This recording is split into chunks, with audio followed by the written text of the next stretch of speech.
নির্ধারায় চলে যায় বাবা। এমত অবস্থায় ও বুঝপাড়ার জওয়ান, ভুল বুঝবেন না, একটু গভীরভাবে উপলব্ধি করুন। ইমাম নাবাবী রহমাতুল্লাহ আলাইহির মা তিনি ঘুমিয়ে গেলেন।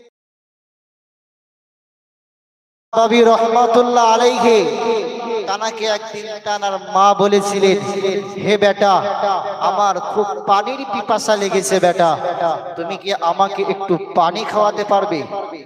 ইমাম নবাবীকে যখন মা এমন ভাবে আদেশ করে, ইমাম নবাবী খুব তড়িঘড়ি মায়ের পানি পান করানোর জন্য তিনি ব্যস্ত হয়ে পড়ে, পৃথিবীর জমিনে ভ্রমণ করা শুরু করে দেন।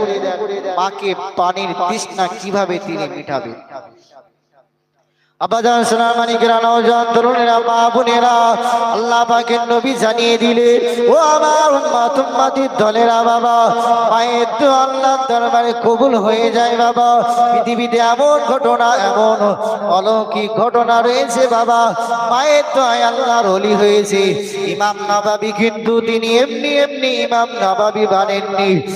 ইতিহাসের পাতা ঘেঁটলে দেখতে পাওয়া যায় আল্লাহ পাকের মাহবুব বান্দা ইমাম নবাবী রহমাতুল্লাহ আলাইহি তার মা যখন তাকে বললেন, ও আমার বেটা ইমাম নবাবী, হে আমার নবাবী, যাও বাবা, তুমি আমার জন্য একটু পানির জোগাড় করে দাও, পানি পিপাসা পেয়েছে বেটা, আমাকে একটু পানি পান করাও বেটা।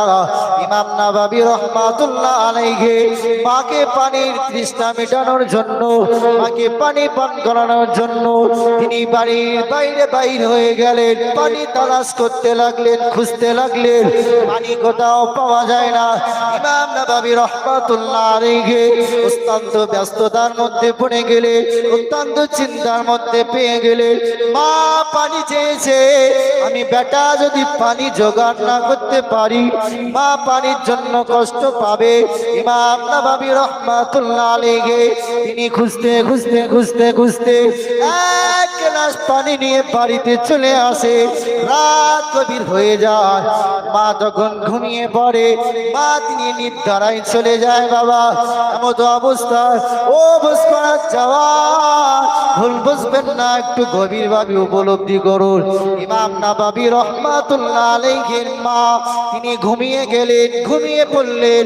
ইমাম নবাবী রহমাতুল্লাহ আলাইহি অত্যন্ত চিন্তায় মগ্ন হলেন, এখন যদি আমার আম্মা জানকে ডাক দে, আমার মাকে যদি ডেকে তুলি, আমার জন্য যেন বড় বেয়াদবি হয়ে যাবে, মা ঘুমের জন্য কষ্ট পাবে।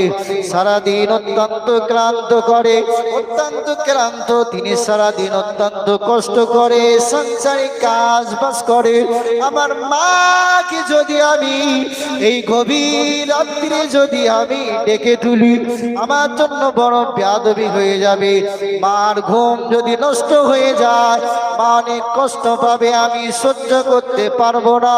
অপরদিকে ইমাম নবাবী চিন্তা করেন, আমি যদি পানি রেখে ঘুমিয়ে পড়ি, আমার মা যদি চেতনা হয়ে যায়, মা যদি জীবিত হয়ে যায়, মা যদি জেগে যায়, মা যদি পানি না পায়, পানির কষ্ট পায়, সেটাও আমার জন্য কষ্টকর।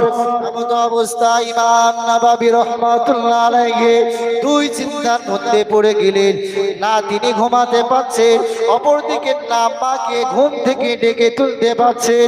এমন অবস্থায় ইমাম নবাবী রহমাতুল্লাহ আলাইহি মায়ের মাথার কাছে দাঁড়িয়ে গেলেন, এক গ্লাস পানি তিনি নিয়ে দাঁড়িয়ে গেলেন। মা যদি রাত্রি চেতনা হয়ে যায়, মা যদি রাত্রি জেগে যায়, আমি তার সন্তান, তার বেটা, মাকে এক গ্লাস পানি দিয়ে মায়ের তৃষ্ণাকে নিবারণ করব, মাকে পানি পান করাবো। ও আমার সোনার মানিকেরা, একটু গভীরভাবে উপলব্ধি করুন। ইমাম নবাবী রহমাতুল্লাহ আলাইহি এই চিন্তায় তিনি দাঁড়িয়ে গেলেন। সারা রাত অতিবাহিত হয়ে যায়, মায়ের ঘুম ভাঙে না, ফজরের আযান দিয়ে দেয়, আসসালাতু খায়রুম মিনান নাওম, আজান হয়ে যায়, মায়ের ঘুম ভেঙে যায় বাবা। এমন অবস্থায় ইমাম নবাবী রহমাতুল্লাহ আলাইহি লক্ষ্য করলেন, মা তানার বেটা মায়া, তানার বেটা মায়ের মাথার ধানে তিনি এক গ্লাস পানি নিয়ে দাঁড়িয়ে রয়েছে। বেটাকে ডাক দিয়ে বলেন, ও বেটা, তুমি কি রাত্রি ঘুমাও না বেটা? তুমি কি রাত্রি নিদ্রায় মগ্ন হওনি বেটা? আল্লাহ নবী, আল্লাহ পাকের মাহবুব বান্দা ইমাম নববী রাহমাতুল্লাহ আলাইহি মাকে ডাক দিয়ে বলে, ও আমার গর্ভধারিণী মা, আজকে যদি আমি যদি ঘুমিয়ে যেতাম, আপনি আমার কাছে পানি চেয়েছে, আপনি যদি চাঁদা হয়ে যেতেন, আপনি যদি জেগে যেতেন, পানি যদি আপনি না পেতেন, কষ্ট পেতেন। অপরদিকে আমি চিন্তা করেছি, আমি যদি ঘুমিয়ে যাই, আপনি যদি জেগে যান, পানি পাবেন না। আবার